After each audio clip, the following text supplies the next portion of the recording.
asalaamaaleykum mbokki xarit Waalo TV maa ngi am mbégte ak contentement teew fii ci bërëb bi di Richard Toll Escale tey ñu fas yéene dugg suñu biir émission di yoonu jàmbaar nag suñ ko waxee fépp fu waay nekk ci diwaan bi dinañ fa doxantu ñëw fekk si la waxtaan ak yow tey nag ñu amoon benn ndaanaan bu mag fekk ko ci wàllum liggéeyam mu nekk di yëngu ci côté cordonnier mu nekk ndaanaan bu mag du ma def lu dul dugg suñu biir émission ànd ak sama invité daal di koy bàyyi mu daal di nuyoo asalaamaaleykum Moussa na nga def. yaa ngi fi. ba yaa ngi si jàmm. maa ngi sant yàlla bu baax a baax. tey yaa ngi sa biir émission di yoonu jàmbaar ñu daal di la bàyyi rek nga nuyoog askan wi. waaw asalaamaaleykum mbokk yi maa ngi leen di nuyu di leen sant di rafetlu seen ñëw bi tamit waaw di leen dalal leen jàmm daal waaw. gannaaw bi nga nuyoo Moussa ñu ñëw rek directement sunu question bu njëkk ñëpp xam nañ ci wàllum cordonnier nga yëngu tey Moussa su ma doon laaj bu njëkk kan mooy Moussa. waaw Moussa bi ngeen xam bi de moom dafa am fu métti fu mu jaar nag moo tax waaw ndongo daara la woon ba tey ji mu egsi fu mu egsi fii xam nga da ñëw ay dàll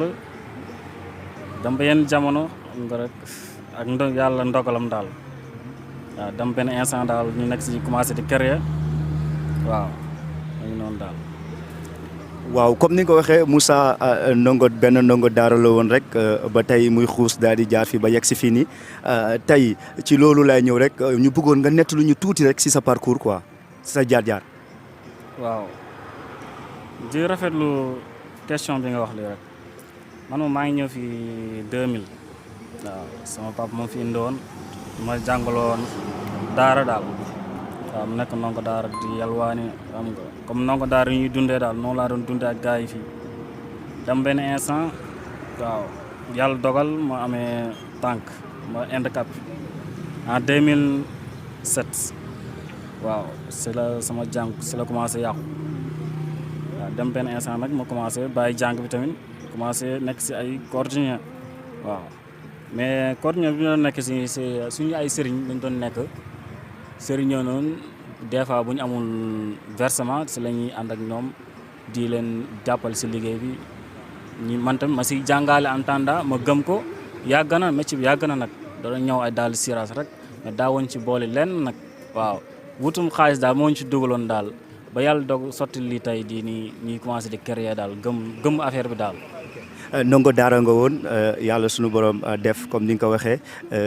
am ay ndog-ndog yi nga xam ne moom moo la si dara daal di dugg ba mu xaw a handicapé tuuti sa jàng fi may ñëwee rek mooy Moussa fan nga jógee ba yegg si fii nii. waaw man de maa ngi bàyyee ko dëkk bi naan Kaolack ndangaan laa jógee ko ñëw egg si fii nii waaw. waaw bi mu egg si fii tamit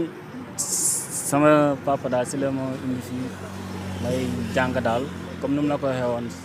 si kàddu yi njëkk ya benn moment daal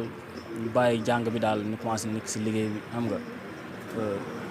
chaque tabaski ñuy dem di ñëw xam nga dañ comprendre bi ma demee Kaolack nekk si gars yi ñu jàngal ma affaire yi xam nga ñooñu tamit diñ nangu xam nga mais maa bëggoon métier bi daal mais fu ma dem na dëgg yàlla rek moo tax may wax su ma demee gars yi duñ ma nangoo jël fii tamit c'est la même chose fii laa mujjoon ñëw ma am ñoo fekkoon fii nii ñi ma jiitu si métier bi waaw mais su ma leen waxee tamit ñu naan la mënoo xam nga maanaam daal yow daal fii du sa place daal. ok comme ñu ne la fii di sa place kon yow tey naka nga duggee si métier bi naka nga duggee si métier bi. métier bi dama ànd ak gëm-gëm jàngee moo ko fenn nag jàngee moo ko fenn dama kaa gëm rek topp ko rek waaw di xalaat rek di def waaw. da nga doon xalaat rek di def jàngoo ko fenn kon mën nañ ni lii dafa ñëw rek doon li nga xam ne dafa nekk ci yow su ma dégloo bu baax da nga commencé woon ci li nga xam ne moom mooy siras ngay dem di xool fur et à mesure nga dem ba dugg ci liggéey bi à part liggéey bii nii tey à part liggéey bii nii lan ngay def leneen lu dul liggéey bi. amul leneen lu dul lii rek laa gëm waaw parce que dem yàlla dogal na daal tam tey ji dem naa ba nekk handicapé mënutum yenn liggéey du ma ko mënati liggéey toog daal laa mun moo tax ma xaaral ma jàpp liggéey bi continuer ko jàpp si yàlla tax daal ma gëm ko daal waaw.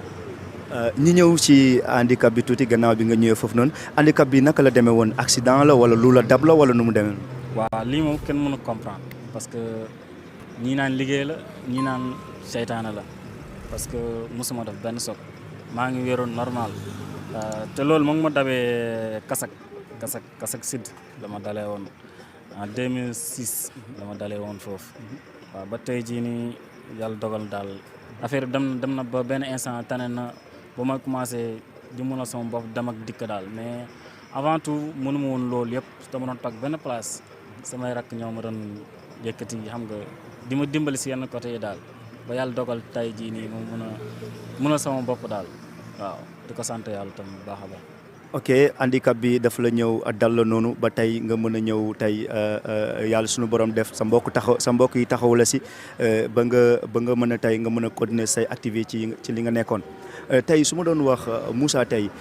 liggéey bi tey ana yan jafe-jafe ngay dund ci liggéey bi tey. waaw liggéey bi moom ñàkk moyen moom moo tax mënumaa dem dëgg yàlla parce que lépp li ma ñëw su ma dayalee tuuti moom laay jëndee bagage di si wane wu nit ñi daal xam sama métier man noonu lay dund à chaque fois moo tax damay liggéey tuuti taxawaat waaw parce que ñëw bu doxul rek lii du mën a dox parce que fii laa koy jël lépp lu ma am rek fii laa koy jëlee ñëw jënd ko ay bagage ñëw toog waaw noonu laa ko dund amul benn moyen daal amuñu ko moom dëgg yàlla. kon daal mën nañ ne di daal fii mooy bërëb bi moom moo nekk nii ni ci condition yii nii daal ngay daal di ngay liggéeyee tey maanaam tey financement bi fan nga njëkk génnee financement bi fan la njëkk jëlee ci yow génnee ci yow. waaw fi mu njëkk génnee moom mooy fii rek yaakaarum fenn nag dëgg yàlla waaw fii rek laa yaay génnee su ma dajale samay 500 samay 1000 francs su ma as tuuti si laay jëndee bagage daal comme ni mu la ko waxee woon rek noonu laa koy dundee daal waaw. est-ce que benn autorité mës na la fekk fii wala nga am li nga xam ne jobal nga ko ci daal yi ba mu tey mu dig la ci dina la jàppale ci lii comme ni nga ko waxee moyen moo la xaw a manqué. non amul moom dëgg yàlla. kon daal mën nañ jàpp ni daal sa propre moyen ngay poussé ak lii yow ak clients yi naka ngay dundee ak clients yi ndax bagage yi dañ koy daal di ndax am na ñi nga xam ne tey dañuy ñëw jël bagage yi naka ngay dundee ak clients yi. waaw clients yi de moom ñoom daal dañ may ñaanal daal parce que gis nañ samay liggéey surtout ma si ñëw daal bi ci laa gën a aay sax waaw lii nii parce que lii nii affaire moom foog nga jàng ko boo bëggee mokk nga qualifié foog nga jàng waaw loolu daal moo gën a kii daal waaw. kon tey mën nañu wax ni tey mais affaire yi yaa ngi ci gis sa bopp bu baax a baax. waaw maa ngi si suturul nag dëgg yàlla gisuma sama bopp bu baax waaye dama si suturul tuuti rek dëgg yàlla. waaw parce que moyen moom bu amoon moom si laay gën a gis sama bopp mais teg moyen amul doo mën sax xaalis doo xam fu muy taxaw waaw da ngay liggéey tuuti dem jënd ko bagage ñëw toog noonu lay demee parce que bu fekkee ne yow yaa jóge fee jox benn somme bu 10 nga ne jënd si bagage nangam dinaa ñëw jël sama xaalis man yaakaar naa ne foofu man dinaa liggéey am sama fulla bopp liggéey dayal am maam yow nga am waaw mais fekk loolu amul yaakaar naa ne tekki bi daal du gaaw daal maanaam am bi du gaaw daal waaw. ok mbokk yi ba léegi ñoo ko déggandoo ñu ngi suñu biir émission yoonu jàmbaar nii lay demee saa su ne rek dañuy ñëw ci émission bi fépp fi nga xam ne ndaw mu ngi foofu noonu di daan doolam rek dinañ la fa fekk daal di waxtaan ak yow tàllal suñu micro comme nañ ko defee ak Moussa damay ñëwaat rek tey si sama beneen question tey Moussa depuis kañ nga dugg ci liggéey bi. bi nag su ma la waxee dëgg rek mooy 2004 parce que 2000 laa fi ñëw boobu maa ngi gën a xale yàlla dogal ñuy yalwaan xam nga buñ induli ay xaalis yi mooy loolu dañuy am problème léegi nag ci laay commencé nekk suñu sëriñ yi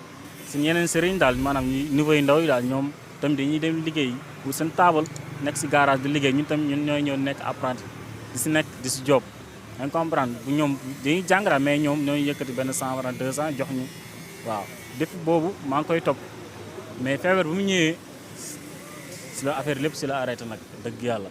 waaw ba 2012 côté yooyu laa commencé waat wér commencé liggéey waat waaw noonu la demee daal. feebar bi kañ la daal di ñëw ci yow. 2006. 2006 nga daal di koy sooxaale ba ban jamono. nii ma wax ak yow nii. waaw ñu lay masawu bu baax a baax di wax di la ñaanal yàlla suñu borom defal la tawféex ak taysiir bu baax a baax di la wax nga góorgóorlu rek sa métier ndax nit ki moom fépp ci lépp lu muy daanee doolam rek yaakaar naa ni dañ ko ci war a jàppale dañ ko ci war a dimbale soutenir ba du ci am yenn jafe-jafe waaw te gis nañu ni ngay liggéeyee macha allah fa tabaarkalla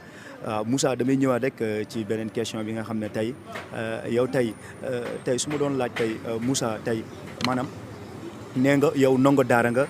ci ndongo daara nga débuté di jàng ba tey après passion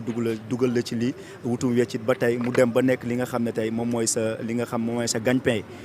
tey bi nga ci duggee naka ban taxawaay la sa ay waajur am.